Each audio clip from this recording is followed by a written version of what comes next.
جو شخص اس مہینہ میں کوئی ایسی نیکی کرے جو نفل کا درجہ رکھتی ہے تو اجر و ثواب فرض کے برابر ملے گا، اور ایک فرض کے اجر کو 70 گنا کر دیا گیا ہے۔ اور اللہ تعالیٰ رمضان المبارک میں یہ اجر و ثواب اس لیے بڑھا دیا ہے کہ بندہ اس مہینے میں نیک کاموں میں زیادہ سے زیادہ دلچسپی لے، حصہ لے، تاکہ اس کے دل میں اللہ اور اس کے رسول کی اطاعت کا جذبہ پیدا ہو۔ وہ اس ایک مہینہ میں نیکی اور تقوی اتنی اچھی طرح حاصل کرتا ہے اور اس میں تربیت حاصل کر لیتا ہے تو پورا سال اس کی چاشنی اسے ملتی ہے۔ اس طرح سال بھر وہ ایک تربیتی لحاظ کے ساتھ پاکیزہ زندگی گزارتا ہے وہ بندہ، وہ ایک ماہ کی جو تربیت اس کی ہو جاتی ہے، اس طرح اس کا پورا سال ایمان اس کا زندہ و جاوید رہتا ہے، تازگی رہتی ہے، اور وہ اپنے آپ کو اسلامی تعلیمات کے سانچے میں ڈھال دیتا ہے۔ آج میں یہاں پر آپ کو ایک بات سمجھانا چاہتا ہوں۔ آپ نے یہ سنا کہ نفل پڑھیں گے تو اس کو ثواب جو ہوگا فرض جتنا ملے گا، اور فرض جو پڑے گا تو اس کو ثواب کتنا ملے گا؟ 70 فرضوں کا۔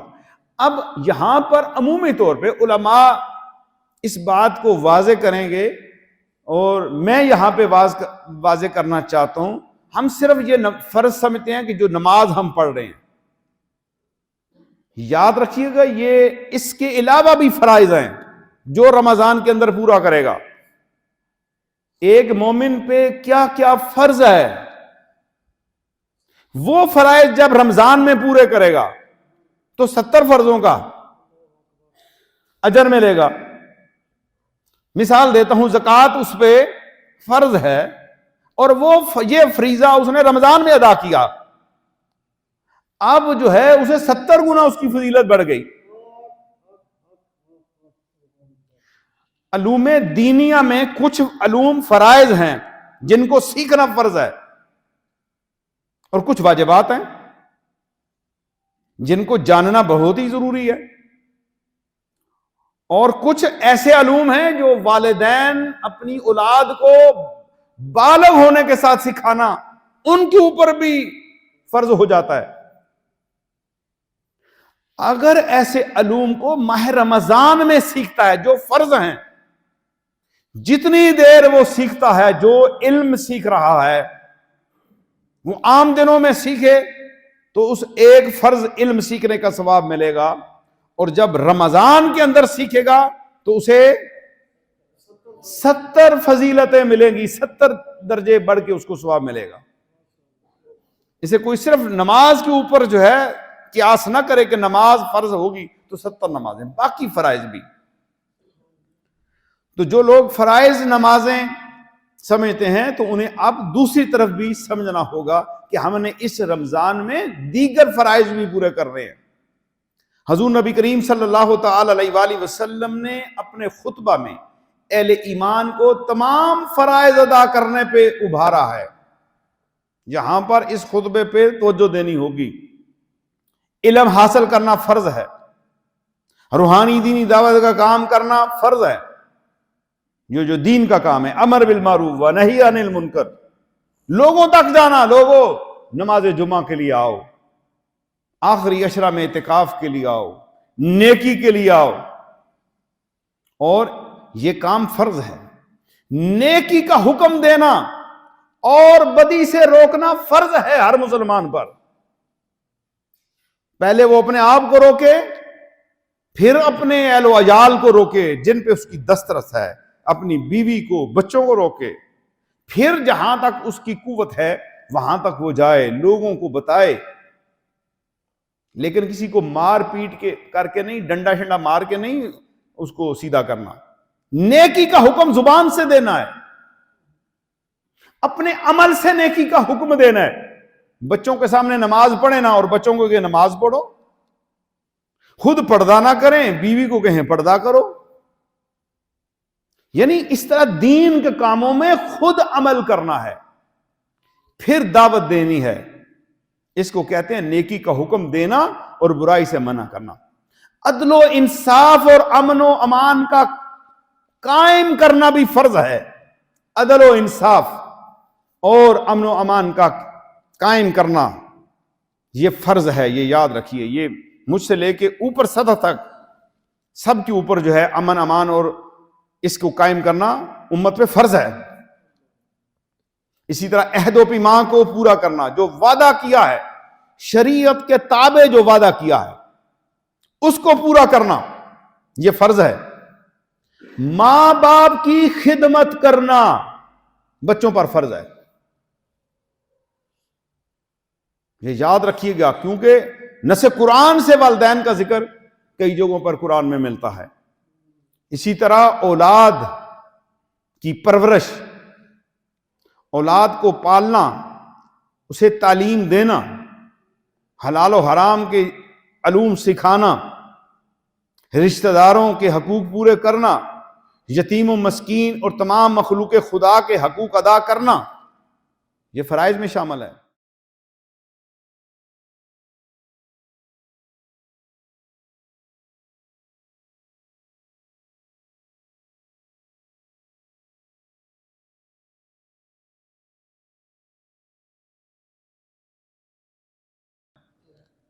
نماز فرض ہے, روزہ فرض ہے, زکوٰۃ فرض ہے, حج فرض ہے اور جہاد بھی فرض ہے.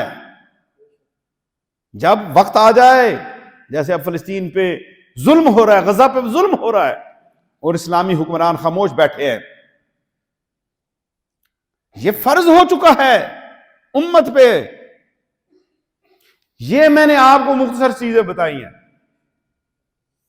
نماز کے علاوہ جو چیزیں ہم پر فرض ہیں. اسی طرح نفل سے مراد نفلی نمازیں ہی نہیں ہیں. نفلی نمازیں اپنی جگہ پہ وہ پڑھیں گے, بلکہ اس سے وہ تمام اسلامی اعمال داخل ہیں جن کا درجہ فرض کا نہیں ہے بلکہ نفل کا ہے.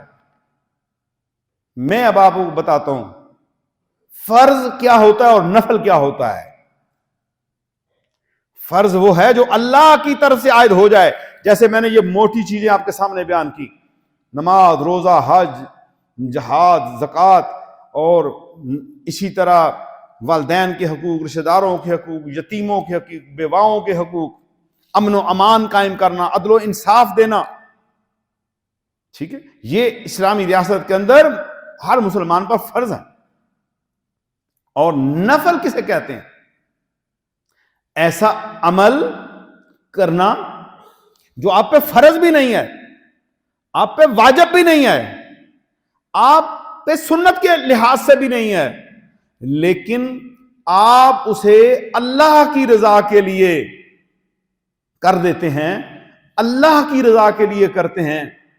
اس کام کو نفل کہا جاتا ہے جو اللہ کی رضا کے لیے. آپ پر شریعت نے پابندی نہیں لگائی, نص قرآن نص حدیث سے آپ کے اوپر پابندی نہیں ہے, گرفت نہیں ہے. آپ مثال دیتا ہوں, آپ راستے میں جا رہے ہیں, راستے میں جاتے ہیں, راستے میں پتھر پڑا ہوا ہے, شیشے کی بوتل پڑی ہوئی ہے, کوئی لوہا پڑا ہوا ہے, کوئی کیل پڑا ہوا ہے, آپ اسے اٹھا کے سائڈ پہ کر دیتے ہیں کہ یہ کام یہ یہاں پر پڑا ہے, حادثہ ہو جائے گا, بندہ گر جائے گا, کوئی زخمی ہو جائے گا, کسی کا پاؤں زخمی ہو جائے گا.